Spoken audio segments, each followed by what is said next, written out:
Isaiah, the reason we're here, because there's more of you and me out there. I'm not gonna talk about it anymore. You know what they did to me? They put my ass in jail. People running tests. Isaiah. Get out of my house! What's going on, YouTube? Tully Television here. Thank you for stopping by. Today we're going to be talking about Falcon and the Winter Soldier, Episode 2.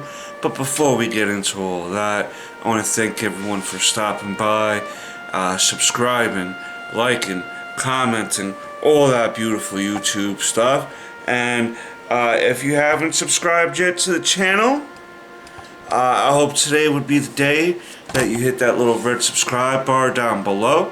Hit all on those notification bells there so you never miss an episode of Tully Television. Soon, I know, on my Facebook and stuff, I've been trying to make some merch on Bonfire, but I know it's always iffy to buy YouTubers merch. So in the next few weeks, what I'm going to start doing, once I can get some things lined up, I'm going to start wearing the merch myself so you guys can see how it looks. And that's the only way that who's going to buy something if the person trying to sell it isn't exactly endorsing it. You're gonna wonder why, you know what I mean? So be on the lookout for the next couple weeks of me at least showing you what the merch looks like in person. I have to, you know, get that ordered and to me. So be on the lookout. Like I said, give me a few weeks on that so I can order that and show you guys down the road what it looks like, and maybe you guys would be a little bit more up on checking out the merch on Bonfire.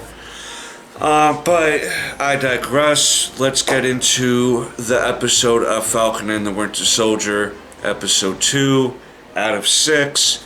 And this episode finally gets the Falcon and the Winter Soldier together on their path of I'm just getting my coffee here on the path to figuring out who these Flag Smasher guys are and to confront each other about things that they were feeling about each other. We open up with John Walker, Captain America, at his old high school football locker room. He's doing this little press tour. Basically just trying to show the people of America that he is going to try to be the best Captain America that can be available for the nation. He looks pretty good as they're running down his accolades, like he's running some sort of cult.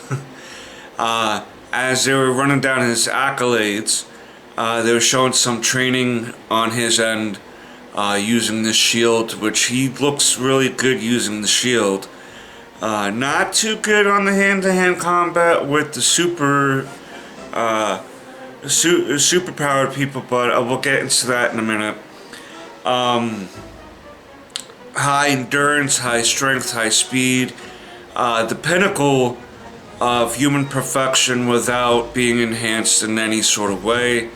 I will admit that Wyatt Russ looks pretty shredded in these scenes, so it's not like they picked a total goofball. I know a lot of people were joking on how that mask looked on him at the end of episode 1, and yeah, it was funny looking a little bit because he's got such strong features that it, you know, it looked weird, you know what I mean, a little bit. And he looked a little bit better. He looked a little bit more, they showed more with the mask off and trying to make him more personable. And it's crazy how, you know, when they were at the football stadium, right, trying to get him all hyped, getting the audience hyped up and stuff like that, you didn't really see anybody in the audience kind of going like, boo. So this is pretty much like a modern day propaganda campaign to make the populace of America feel better with this new Captain America, John Walker. And only time will tell, because his military career speaks for itself. He's the first person in America to get the Medal of Honor 3 times. He was a national treasure as far as playing sports. Saved countless lives in the military, and now is ready to be the new Captain America. And he has a friend of his that also now battles by his side, and the character's name is Battlestar. I'm totally blanking on the character's name now. John Walker's friend, that I guess from high school and then from the military, because they used to do Black Ops missions together. He was joking in the locker room like, man, 2 weeks ago we were doing Black Ops missions and stuff, and now we're here. And I was kind of wondering at first why, like, he was there to like congratulate his buddy, but you know, I was wondering, like, when he was saying like we're here now and we were there, it wasn't hitting me until later on that he was going to be the Battlestar. Which is, I like the actor. That's why I'm kind of like disappointed at myself for forgetting it right at the moment. Maybe during this video I can kind of be distracted with looking him up as I'm kind of going through my thought processes of Falcon and the Winter Soldier.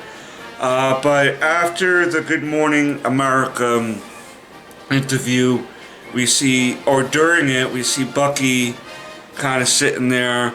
Again, no furniture in his house. He's just sitting on the floor with the television, watching this. And as he was saying, as the new Captain America was saying how he never met Steve in real life, but felt like they were brothers, because he's trying to model his career after Captain America's career.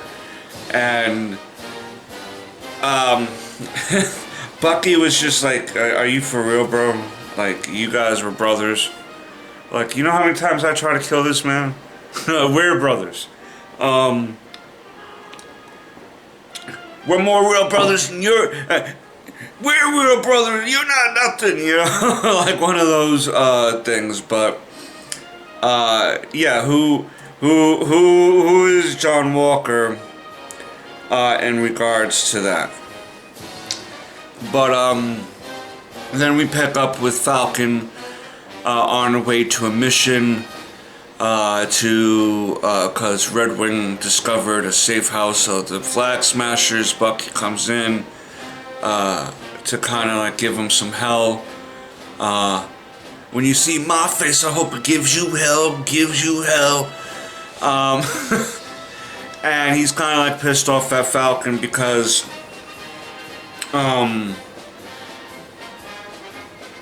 Clee Bennett.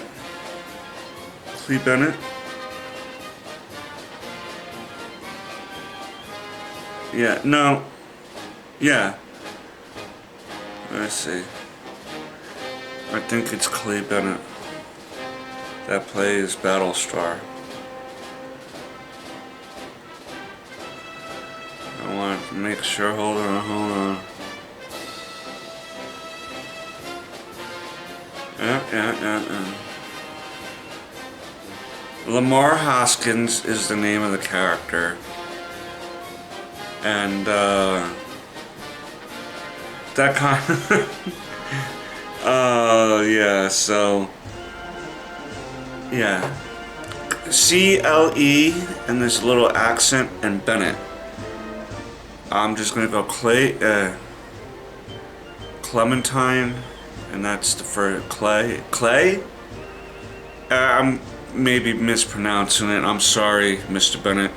You did well, and you did very well in this episode. I actually like you. You're acting in this.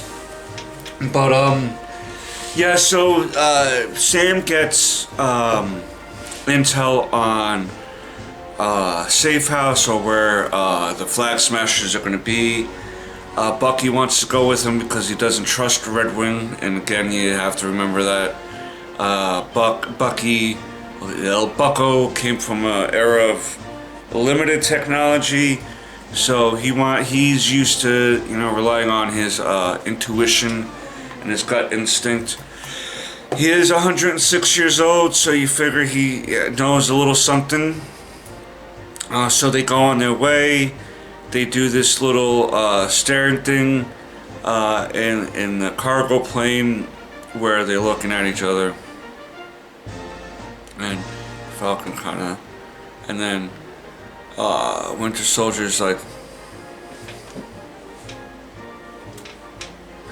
the staring contest thing is funny. It's funny, and so Bucky's like, what's the plan? What's the plan? And Falcon just jumps out and he's like, well, that's the plan, I guess. He asks for the parachute, and the gentleman that's been helping Sam since episode 1 is in the cargo plane now, and he's like, there's no parachute. We're so low that it wouldn't help you out anyway, even if we did have, because you're trying to fly under the radar readings. So Bucky just decides to rip off his jacket arm of where the metal is, and he's like, don't worry about it, and he jumps out, and he kind of uses the vibranium arm to kind of go through the branches of the trees and this and that, and he falls pretty hard. And if it wasn't for the super soldier serum, obviously in him, he wouldn't be able to survive that fall. But it did kind of knock him out a little bit, and Sam's kind of giving him a little gruff on that, like, oh, I got that all on camera, ha ha ha. So they finally meet at where the Flag Smashers are going to be. They're debating on whether to just rush in there or not, because Bucky's like, I got an indestructible arm, you can fly. And Sam's like, well, I can fly too, but that doesn't mean nothing right now. We gotta get into what we're assessing here in front of us. So they thought it was only like maybe 2, but then there was really like 6 to 8 Flag Smashers there. And as it looks like they're stealing medical supplies, so as they load up the 2 trucks, and take off, Sam notices that they may have a hostage in one of the trucks. That makes Bucky start running after the trucks immediately, and he kind of opens up the back door of the trailer where he thinks the hostage is at, and it's our young lady who is the Flag Smasher, and she tries to portray like she's innocent at first, and then just proceeds to hit him, and then puts on the Flag Smasher mask, and then there's this chaos that ensues. There's this big battle that happens on these on the top of the 2 truck trailers. Red Wing gets messed up and dies, so rest in peace, R.I.P. Red Wing. May you rest in peace. So Falcon finally comes and is able to join the fight. They both kind of get their butt kicked, and then in the middle of the fight, we see John Walker and Battlestar join the fight, and they eventually get their butt kicked too, so no one really won. And so the Flag Smashers were able to get away and get to a safe house, because there's some people that are believing in their cause, and the woman who seems to be in charge is talking to the team about how everyone's worried about the people that blipped back, but they're forgetting about us now when we were here the whole time. And no borders, one nation type of thing, and like it sounded like as a reminder of why you joined the recruitment, and you know, it's like what you'd find in a pep rally video for a company, you know, and it's like, and we serve donuts. If you join us, not only can you reach the peace that you want through Terrorism X, we have Krispy Kremes. Where people are like, Krispy Kremes, you say? One nation, you say? No borders, you say? And I just gotta wear this mask. They are British, for the most part, so it's not necessarily like American, the Americans getting rowdy. It's people around the world kind of feeling the pinch a little bit. Then, after that, after Battlestar and John Walker try to team up for the first time with Falcon and Winter Soldier, and that was unsuccessful. We see Bucky want to try to give Falcon a little bit of inspiration and information about the real legacy of Captain America that he knows. But before I get into that part of the story, I'm going to wrap this part up first, because it's going to help my guy Tim edit it up, because my camera here sometimes it records only like up to a certain point, and I'm explaining too much. But just give me a few minutes, guys, and I'll finish up the next stop that Bucky and the Winter Soldier go to.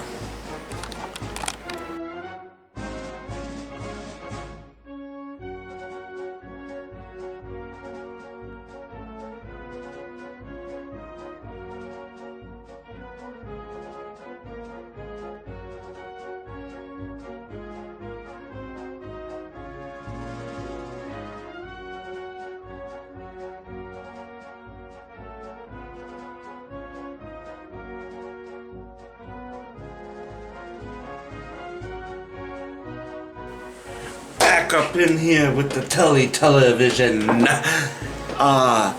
Getting right back into Falcon and the Winter Soldier Part 2, Episode 2. Where I'm picking up now is Bucky wants to show the Falcon that, you know, there's more to Captain America than people realize. And he brings him to Isaiah Bradley's house. Now, the man who plays his character, Carl Lumbly, Lumbly, Lumbly, man, this guy, whoever, I don't know if he's been in anything else, but this actor right here, Jesus, made me believe he was really Isaiah Bradley, and my heart broke for this man. For what this is part of the crux that we get into with this series, on how some of our citizens aren't treated fairly at all, and it really makes you wonder sometimes what type of world we live in. Okay, Isaiah Bradley was a recipient of the super soldier serum in the early 50s, so they can have someone be assembled during the Korean War. Around this time, the Winter Soldier was free and out doing missions for Hydra. During this time, Isaiah Bradley and Bucky came into each other. that's more of a fan fiction, I guess. They interacted with each other, okay? And Isaiah Bradley kicked the Winter Soldier's ass to where he tore his arm off in half. And we find that out. But like when they go to Chicago to find this guy, they're at the door and the Winter Soldier's knocking and he's like, "Is Isaiah home?" And some young kid answers the door and he's like, "Man, they ain't no Isaiah here, get out of here." And the Winter Soldier's like, no, tell him I'm here to see him. And finally he's like, "Tell him that the guy from the bar, I forget what bar he said, is here." And then the kid was like, "Yeah, alright," and comes back and he's like, "He said come in." And that kid is Eli Bradley, the grandson, okay? And he becomes the Patriot and part of the Young Avengers in the comic book. So, just putting that out there. Then, after we find out how Isaiah Bradley kicked his ass, we find out that after that whole ordeal, that he was the only one out of 100 people to survive the super soldier serum, and that they arrested him afterwards and kept him in jail for like 30 years.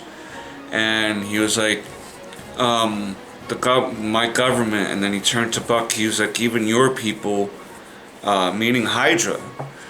And that this man who is a national hero went unrecognized for decades, imprisoned for decades, and experimented on, and he's not a very happy man at all. And then he throws this thing, throws something, and it winds up sticking in the wall. They're like, how that, like, this guy's like close to 70, 80, and he's still so strong that things are getting stuck in the wall, you know what I mean, from out of the anger that he has. And then he basically is like, to the degree of, you're like, "Well, I don't know why you're coming here, but you need to get the hell out of my house." And it's like, yeah, after what we've just seen, we're gonna go. Falcon and the Winter Soldier arguing a little bit. Sam and Buck are arguing a little bit in the street. Not like just like an art, like a tense thing, because Sam's like, "How can no one know about this, man? This is like basically bullshit." And Winter Soldier's like, "Yeah, this is what I'm telling you. Like, that's why Captain America's shield is so much." Steve didn't even know about this, all right? As Captain America, he didn't realize that there was an Isaiah Bradley that went through all this. Otherwise, Steve would have saved him, you know. And I just don't know why. I guess Bucky didn't want to put that on Steve, you know what I mean? So very intense scene with Isaiah Bradley. They're kind of having a tense scene, and then the Chicago police come, and these two cops come out, and they're like to Bucky, "Are you okay? Like, is this man bothering you?" And this and that, and getting ready to arrest Sam and asking for his ID, but not asking Bucky for his ID. And some more cops come, until finally Bucky was like, "Do you even know who this is?" And then the one cop turns to the one in charge, and he's like, "Oh my God, I'm so sorry. But if he wasn't an Avenger, if he wasn't Falcon, Sam would have been screwed." But I like how it went on its here a little bit, and Bucky wound up getting arrested for missing therapy. You know what I mean? He missed therapy. So he gets arrested. The therapist makes her way to Chicago to try to talk to Sam and Bucky, and we finally get the infamous staring contest scene where she suggests them facing each other and talking about things and getting real close and kind of just being like,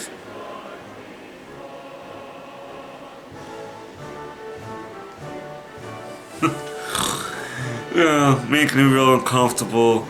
And then finally we get the crux of, again, Bucky saying, why'd you give up the shield? Why'd you give up the shield? And Sam was like, I didn't think that I was worthy enough, you know. And I realize now that, you know, because at some point in the episode they're talking about just taking the shield from John Walker, and that may happen because John's not enhanced. Him and Battlestar are not enhanced. So this may lead for them going down a slippery slope, and maybe getting powers from the power broker himself. I don't know. We'll see about that. We haven't seen the power broker yet in this episode, but Captain America, John Walker, bails Bucky out of jail, and Battlestar and Captain America talk to Falcon and the Winter Soldier about working together. And Falcon is just like, our methods are going to be different. You guys got to go through protocol, red tape, this, that, the other. We're more freelance and try and have more say on how we do things. So that's not going to happen. And John Walker turns around basically, and this is the first time we kind of see him like getting a little aggressive. He's like, well, you guys better stay out of my way then. And they all disperse. And then the last conversation that we see with Bucky and Sam is Bucky saying, we need to talk to this guy. He has all this Hydra secrets and this and that. And Falcon is like, you're really willing to sit in the room with that guy? And Bucky's like, for this, yes. Yes. And Falcon is like, well, like, if you sure, like, making a face like, if you sure, then I got you, you know, I'm with you then. And he goes, well, let's go talk to Zemo then.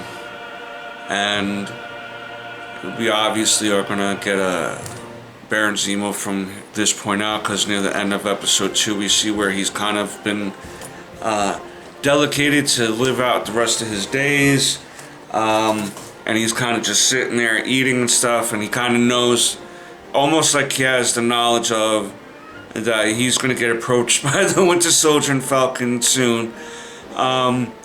People are thinking that Zemo is the power broker or the real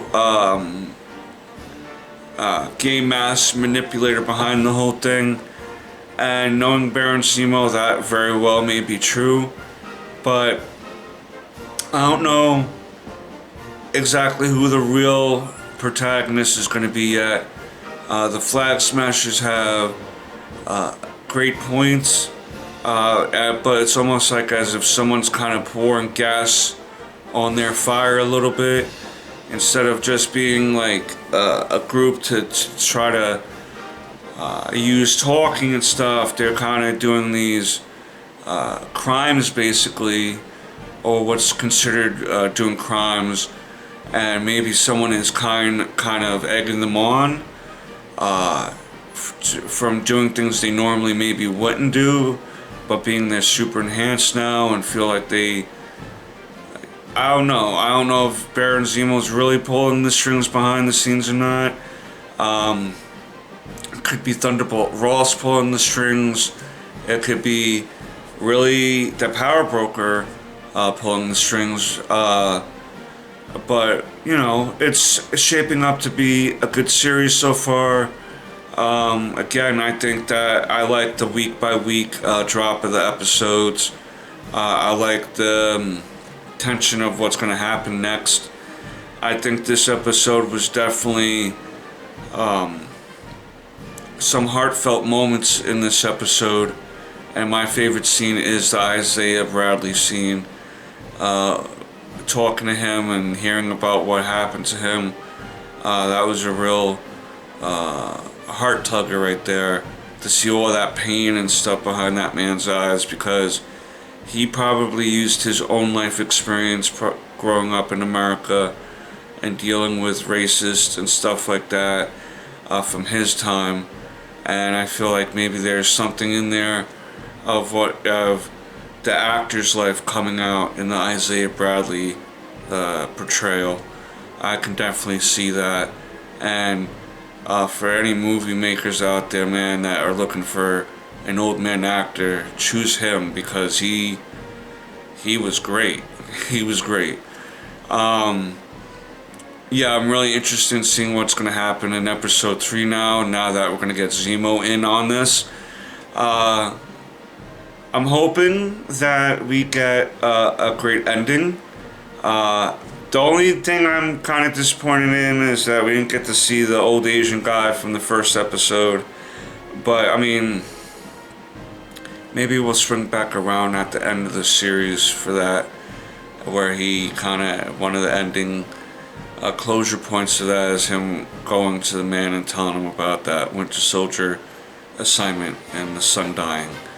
But only time will tell. Thank you guys, though, for stopping by. Please, please, please, without you, the growth of this channel won't happen. Subscribe, like, comment, share, all that beautiful YouTube stuff. And until next time, peace, Snookums.